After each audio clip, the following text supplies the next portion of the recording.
If there was one physical subject, one material subject that we should focus on, in my opinion, it is very clear that the head of the snake is the financial system.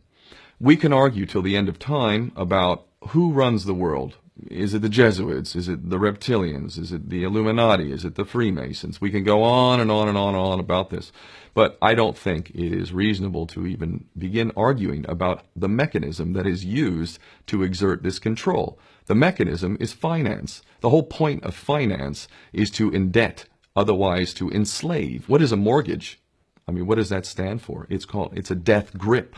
So when you get a mortgage, you have a death grip held over you because you are in debt. You don't even own the house. The bank owns the house that loaned you the money to buy the house, unless you're fortunate enough to have all the money to buy it outright. And even then, you can be taxed by the government, and if you fail to keep up with those taxes, the government can then take it from you. The whole system is based on a financial fraud, which effectively takes the power that we have, and it gives it to a tiny group of individuals who are running the world through the control of finance.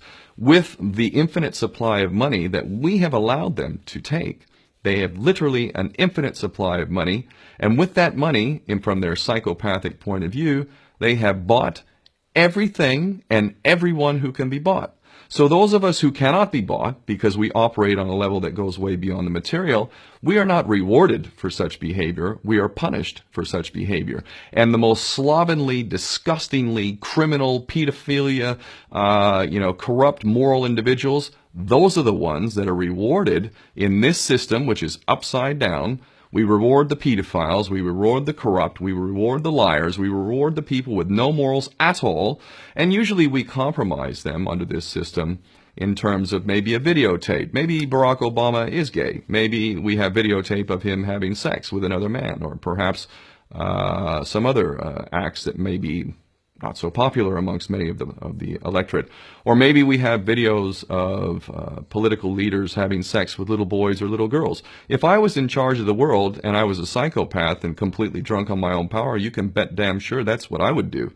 I wouldn't allow anyone in a position of power who wasn't completely compromised. When you have an infinite supply of money, you can do this.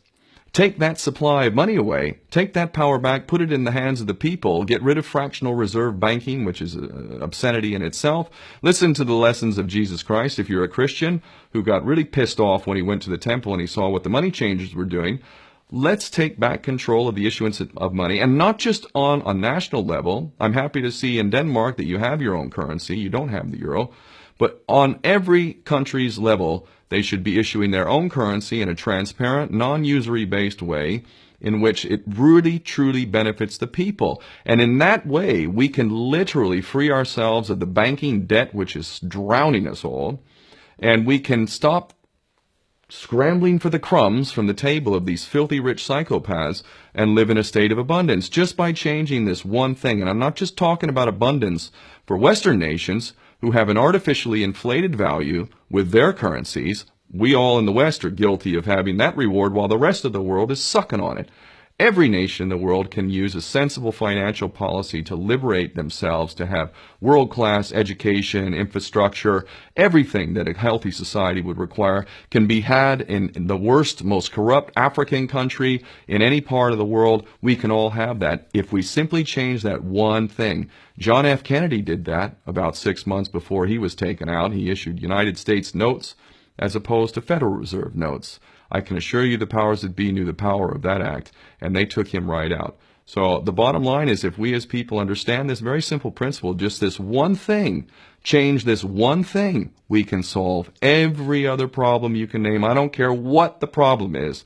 I can bring it back to the financial system and an infinite supply of money for a bunch of psychopaths who are running the world, as opposed to an abundant supply of money for all of us. So in that sense, I'm very optimistic. This is not rocket science. I am not the smartest guy in the room. We can all understand this. And as soon as we do, we can exercise the same power that we had, but relinquish, and we can have a future for ourselves and our children. There's a lot to be optimistic about, quite frankly.